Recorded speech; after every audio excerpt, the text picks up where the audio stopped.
We got to bring some, what they call them, I'm not going to say it on here. They call them fun boys. They'll say, we got to have some fun boys in the section for Busta. Let's go here. Like, I don't want to go to this gay event. Like, we could go to this club. This is more popping. You know what I'm saying? Plus, Busta invited us in the section. You don't miss out on an opportunity like that. You know what I'm saying? Busta Rhymes' baby mama is out here spilling some serious tea about his secret lifestyle, revealing the shocking details about his hidden escapades with multiple men in their bed. And honey, she's not holding anything back. Who would have guessed that Busta Rhymes, a man who's built a tough persona in the hip-hop world, was living a whole different reality behind closed doors? It seems that while he portrayed himself as this aggressive, macho figure in public, his personal life told a completely different story. He had a taste for that sweet, sweet man-on-man action. And boy, it gets even wilder. Apparently, Busta and Diddy, yes, you heard me right, have been out to Wendy Williams, the first woman to uncover the homo stuff. And if that wasn't enough, these two are said to have a shared interest in young men within the industry, something that has been whispered about for years but never confirmed. Until now. Busta can't really act like the big tough guy when these truths keep surfacing.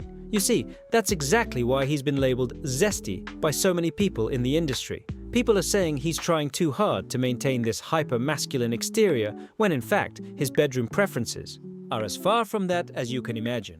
But is Busta one of those down-low men in the industry? Are there secret tapes or videos of him and Diddy? Let's unpack this. First, shout out to Wendy Williams, who has long been at the forefront of exposing these so-called homo thugs in the industry.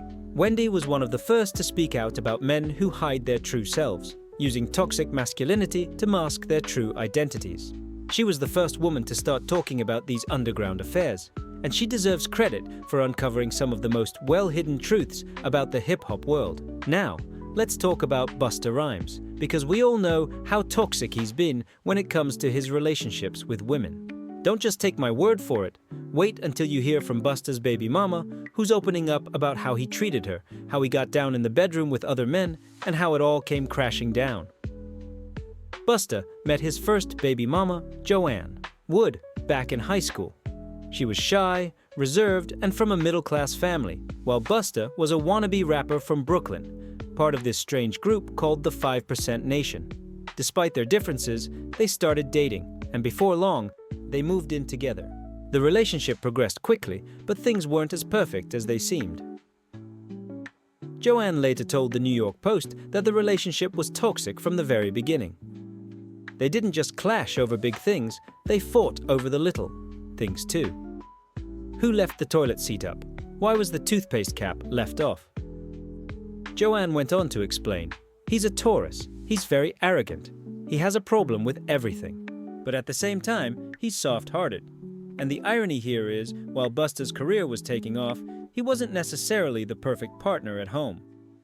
By 1993, Busta was starting to gain traction with his group, Leaders of the New School. But by 1994, they broke up. Busta went solo, his career skyrocketing, and that's when things took a tragic turn. Joanne went into premature labor with their first child, and despite the doctor's best efforts, the baby passed away after just a few hours. It was a devastating blow, but they tried again. By 1995, they welcomed their son, Tiki, into the IG world. During this time, Busta's career was really taking off. He had his own record label, Flip Mode, and was selling thousands of albums. He was constantly on the road, performing, and living the rock star lifestyle. But Joanne chose to stay home, raising their child while Busta was off touring. She wasn't interested in the celebrity world that came with his success, choosing instead to focus on their family. But it wasn't just because she was a homebody, there were deeper issues between them. In 1997, a gossip website reported that Joanne had caught Busta in bed with another woman. This news sent her into a frenzy. Joanne reportedly went ballistic, causing damage to his car and even ripping out his hair. You would think this would be the moment when things ended, but no. They continued their relationship on and off for years. And throughout all of it, Busta was known for his cheating ways. Joanne claimed that Busta had asked her to marry him 3 separate times, and each time she agreed, but they never actually went through with it. She said, "I wasn't worried about him being with other women. If he was, I didn't know about it." But looking back, she suspected there might have been more going on. They went on to have 2 more sons, Tiki and Trillian, while Busta continued to have affairs with other women. In 1999, he was confirmed as the father of a baby girl named Mariah after her mother, Jill Miskelly, sued him for child support. That same year, he had another daughter, Casey, with a woman named Rhonda. Finally, Joanne had enough. After years of Busta's cheating and emotional turmoil, she decided to end the relationship. But Busta wasn't ready to let her go. Instead, he took her to court, fighting for full custody of their 3 children. Busta, a serial cheater and always on the road, wanted full custody, even though he wasn't even going to be around to raise them. The situation escalated when Busta argued that Joanne's new relationship with a woman was harmful to the children. In his eyes, this lifestyle was a threat. His only evidence? Allegedly, one of their sons walked in on Joanne and her girlfriend being intimate. But when Joanne's lawyer asked where else she was supposed to engage in such activities, the court sided with Busta, granting him full custody of the kids, but they were to live with his mother, not Busta himself, since he was always away, on tour.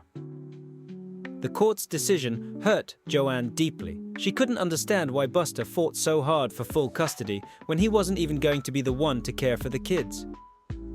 Joanne's statement was clear. He's a great father when it comes to talking to the kids.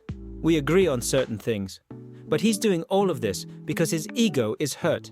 He's not hurting me, he's hurting the kids. But things didn't stop there. Busta continued to publicly bash Joanne, especially during an interview promoting his 7th album, The Big Bang. He insulted her, calling her worthless and trashing her as a gold digger and more. But Joanne wasn't going to sit back and let him tarnish her name when he had so many skeletons in his own closet. At this point, it was becoming clear that Busta was hiding a lot more than he let on. Rumors about his hidden preferences were circulating, and it wasn't just industry gossip anymore. People were talking, and more women, men, and insiders began sharing stories of their own experiences with Busta. One of the most revealing came from Busta's former bodyguard, Big Homie CC.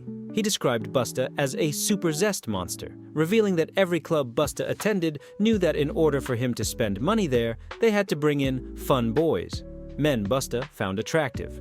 Big Homie recalled one particular incident when Busta's gaze was fixed on a lawyer in the club.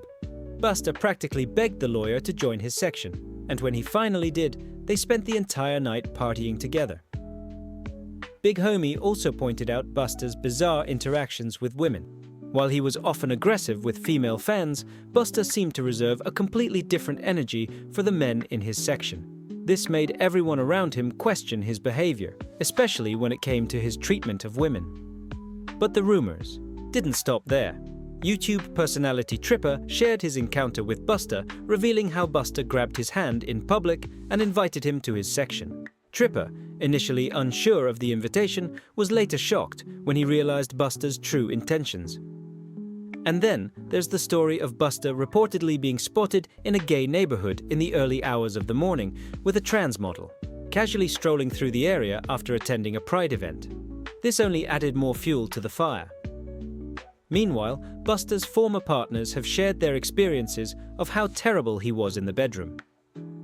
According to Karen Steffens, who wrote Confessions of a Video Vixen, Busta was known for being meaty, but completely ineffective when it came to pleasuring a woman. This public image of Busta as a tough guy, paired with his homophobic remarks, began to fall apart. Fans started to question his authenticity. Was Busta truly hiding behind the mask of hypermasculinity? And could his connection to Diddy's world be more than just rumors? As the secrets continued to unravel, it became clear that Busta Rhymes was not the man he appeared to be. The truth was slowly coming to light, and the industry that once revered him was starting to see a different side. What do you think? Is Busta hiding his true self? Does he have ties to the world Diddy has carefully crafted? Let me know in the comments below.